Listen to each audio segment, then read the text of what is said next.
पता तो है फिलहाल, सबको पता है, लेकिन बता देते हैं फिर भी।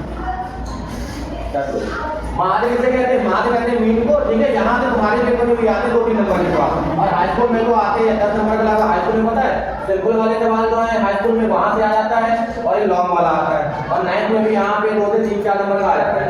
समांतर माध्य होता है पदों का योग बटे पदों की संख्या, इसको सिग्मा एफएक्स, अगर सारणी वाला होगा तो सिग्मा एफएक्स लिखते हैं। जैसे यहाँ पे सिंपल वाला कोई है 2, 3, 1, 5, 4, 3, इसका हमें बताता है समांतर माध्य।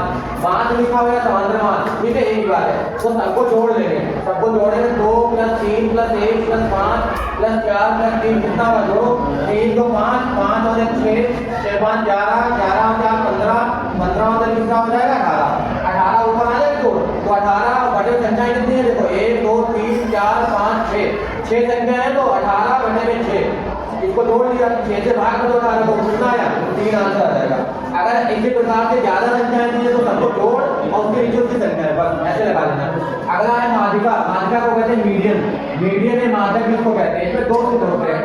n जो है यदि n विषम हो, विषम का मतलब ऑड होता है, ठीक है, ऑड नंबर हो, इंग्लिश में इसको कहते हैं ऑड नंबर, जो 2 से नहीं करता। 2 से नहीं करता मतलब कौन कौन से नहीं? 1 है, 3 है, 5 है, 7 है, ये 2 से करती है, ये 2 से नहीं करती है, तो ये हो गए ऑड नंबर, विषम रहता है। तो उसका सूत्र होता है n बटे 2, n + 1 बटे 2 वहां पर, मतलब जैसे कोई नंबर है, जैसे यही वाला ले लो, जैसे ये नंबर है, यहाँ पे रखते लेते हैं 6 या यहाँ पे 2 लिख लो, तो पहले इसको हम आरोही अवरोही में लिखेंगे। यहाँ पे देखो लिखा है आरोही या अवरोही क्रम में लिखते हैं पहले। तो आरोही क्रम क्या होता है बताओ? आरोही क्रम क्या होता है? सबसे छोटी संख्या पहले, सबसे छोटी कितनी है?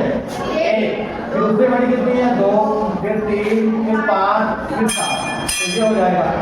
तो आरोही कितना हो गया? ये वाला आरोही क्या होता है? तो सबसे बड़ी संख्या पहले होती है। तो आरोही अवरोही में लिखने के बाद इसको सॉल्व कर देते हैं, सूत्र लगा के लग जाएगा सवाल, ठीक। ये वाला देखो विषम, यदि n सम है तो n बटे 2 पद प्लस n बटे 2 + 1 पद, ये लग जाएगा। इसका तो पूरे के बटे में 2 होता है, ये सूत्र होता है इसका, ठीक है। अगर n सम का मतलब क्या होता है? 2 4 6 जो 2 से कट जाती है, ठीक।